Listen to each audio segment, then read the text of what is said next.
오늘은 대한민국 인구 감소 시작, 인구가 줄어드는 상황에서의 건설주 투자는 과연 폐가망신의 지름길인가 라는 주제를 가지고 한번 이야기를 풀어나가고자 합니다.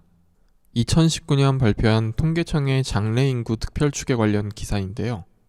이 당시에는 2028년부터 대한민국의 인구 감소가 시작될 것으로 예측했었습니다. 하지만 예상했던 것보다 출산율 수치가 더 가파르게 내려가고 올해 초부터 코로나19의 유행이 시작되면서 올해 신규 출생자 수는 30만 명을 하회해서 20만 명대에 그칠 것으로 예상되고 있습니다. 이 결과 대한민국 인구가 2028년이 아닌 올해 최초로 자연 감소할 것으로 전망되어 큰 충격을 안겨주고 있습니다. 사실 이 수치는 코로나로 인해 처음 나온 수치는 아니고 이미 작년 12월에 월별로 인구 감소가 관측되었던 전례가 있습니다. 겨울을 맞아 계절성 수치로 감싸던 인구가 코로나19로 출산을 기피하면서 고착화되어 가고 있는 모습을 보여주고 있습니다. 그렇다면 이대로 대한민국의 인구는 계속 감소할 것인가 라는 질문을 던져보면 당분간은 그러지 않을 수도 있겠다라는 답변을 드릴 수 있을 것 같습니다. 지금 보시는 그래프는 연도별 출생자의 그래프인데요. 빨간 선이 현재 평균 결혼 연령대의 1986년도에서 1987년도 사이의 인구를 표시해 놨습니다. 1958년의 베이비붐 세대부터 시작해서 출생자 수는 쭉 감소해 왔고 이에 따라 결혼율 및 출산율도 지속적으로 감소해 왔습니다. 올해나 내년을 기점으로 이 감소해 오던 결혼 대상자의 수가 반등할 예정이기 때문에 향후 5년에서 10년 정도는 적어도 올해에 비해 결혼율이나 출산율에서 유의미한 성장이 일어날 확률이 크다고 볼 수 있습니다. 부동산 가격과 건설 경기에 영향을 미치는 중요한 도시들을 표시해봤습니다.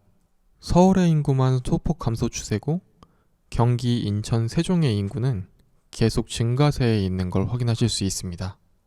주거에 다닌 가구 측면에서 살펴보면 이 추세는 더욱 뚜렷하게 나타나고 있는데요.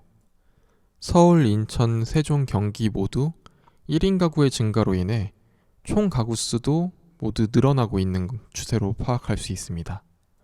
눈에 띄는 사항은 이미 1인 가구의 수는 폭발적으로 증가해서 증가세가 완만한 반면 앞으로의 추세에서 분가나 결혼 등을 통하여 2인 가구의 수가 폭발적으로 성장하는 것을 그래프에서 확인하실 수 있을 겁니다. 결국 이는 수도권 건설 시장에서 소형 면적의 많은 주택 공급이 필요하다는 이야기인데요. 2019년 통계청의 자료를 가공해 본 결과입니다. 서울과 경기의 인구수, 가구수 비중에 비해 주택 물량이 부족한 수준이고 특히 서울은 그 문제가 심각한 것을 확인해 보실 수 있습니다. 서울의 마지막으로 남아있던 마곡지구의 개발로 인해 더 이상 개발할 택지는 존재하고 있지 않는데요. 그렇다면 이 주거 수요를 감당할 방법은 무엇이 있을까요? 결국 답은 경기도 이주와 재개발뿐입니다.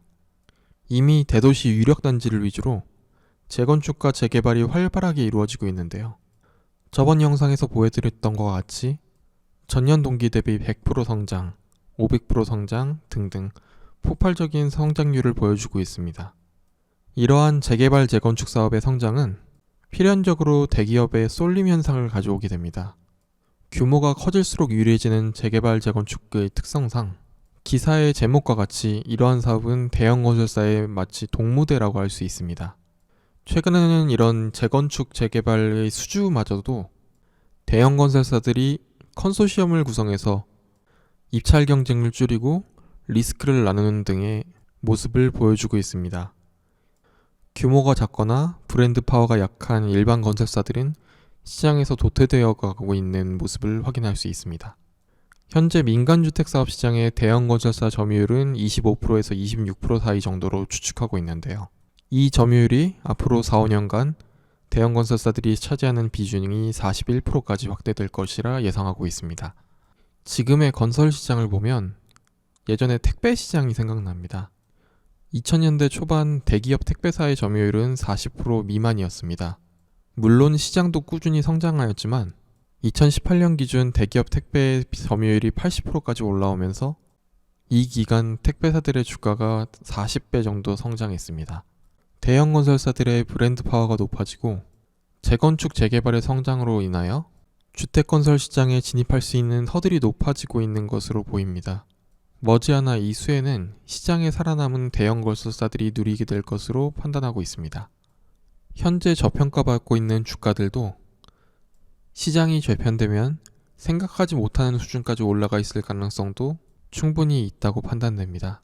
적어도 이 시점에 포트폴리오에서 건설주를 빼는 것은 현명한 판단은 아닌 것으로 보입니다. 이번 주 남은 기간도 다들 성공 투자하시기 바랍니다. 감사합니다.